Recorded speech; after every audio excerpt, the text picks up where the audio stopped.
Hi and welcome back. पिछले video में हमने बात करी थी कि पैंक्रियाटिक कैंसर क्या होता है, उसके कितने टाइप्स हैं, उसके क्या क्या कारण हो सकते हैं, सिम्टम्स एंड उससे रिलेटेड रिस्क फैक्टर्स ऑल्सो। इस वीडियो में हम जानेंगे कि उसका डिटेक्शन कैसे होता है, यानी कि डायग्नोसिस कैसे कर सकते हैं और क्या क्या ट्रीटमेंट ऑप्शंस हैं और इसकी क्या स्टेजेस होती हैं। हाय, मैं हूँ doctor mekhela Chandra and I am a senior consultant in medicine. और अगर आपने हमारे चैनल को अभी तक सब्सक्राइब नहीं किया तो जल्द से जल्द उसे सब्सक्राइब करें।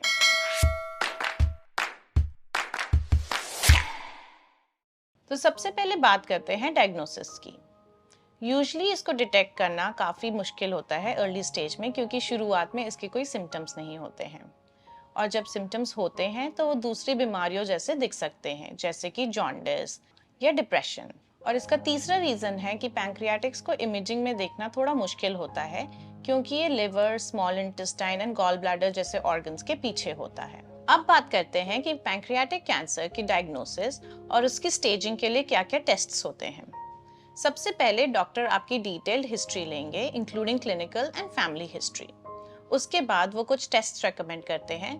फर्स्ट इज ब्लड टेस्ट, जिसे हम ब्लड केमिस्ट्री टेस्ट कहते हैं। यूजुअली उसमें हम एलएफटी यानी कि स्पेसिफिकली बिलीरुबिन पे ध्यान देते हैं and pancreatic enzymes like amylase and lipase पे। सेकंड टेस्ट होता है tumour marker test, specifically CA19-9। अगर इसके लेवल्स बड़े हैं, ये डायरेक्टली रिलेट करता है to increase chances of pancreatic cancer. Next set of tests आते हैं इमेजिंग टेस्ट, जिसमें आता है abdominal ultrasound, MRI of your abdomen या CT scan.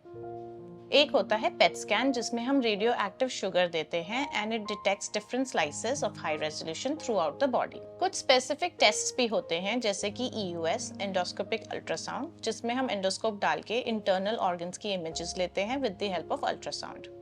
Next is ERCP, जिसमें हम इंटरनल ऑर्गन्स की एक्सरे इमेजेस लेते हैं। PTC in case ERCP is not possible. Laparoscopy, जिसमें हम सर्जरी के थ्रू इंटरनल ऑर्गन्स की इमेजिंग लेते हैं and sometimes the sample of tissue can also be taken. And last is biopsy. Biopsy में हम टिश्यू सैंपल को अंडर द माइक्रोस्कोप स्टडी करते हैं, जिससे हम staging and the type of cancer detect करते हैं। अब बात करते हैं पैंक्रियाटिक कैंसर की स्टेजिंग के बारे में। जनरली इसको 4 स्टेजेस में डिवाइड किया गया है। Stage 1, where the cancer is limited to pancreas only. Stage 2, जब पैंक्रियाज के आसपास स्पेसिफिकली बाइल डक्ट में फैल गया है बट लिम्फ नोड्स इन्वॉल्व नहीं हुए हैं। Stage 3 is where the lymph nodes are involved. Stage 4A होता है जब वो other solid organs near में फैल चुका है, जैसे कि स्टमक, लिवर।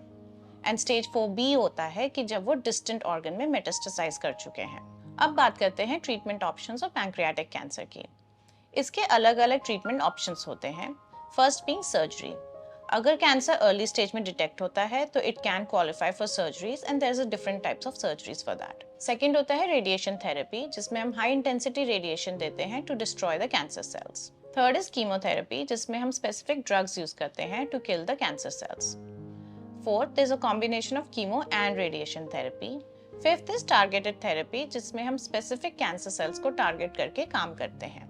तो इस वीडियो में आज हमने बात करी about diagnosis, treatment and stages of pancreatic cancer. हमारी अगली वीडियो में हम डिस्कस करेंगे आप ही के द्वारा पूछे हुए कुछ क्वेश्चंस के जवाब। आशा करते हैं कि आपको हमारी ये वीडियो पसंद आई होगी। ऐसे ही हेल्थ रिलेटेड वीडियोस के लिए हमारे चैनल से जुड़े रहें।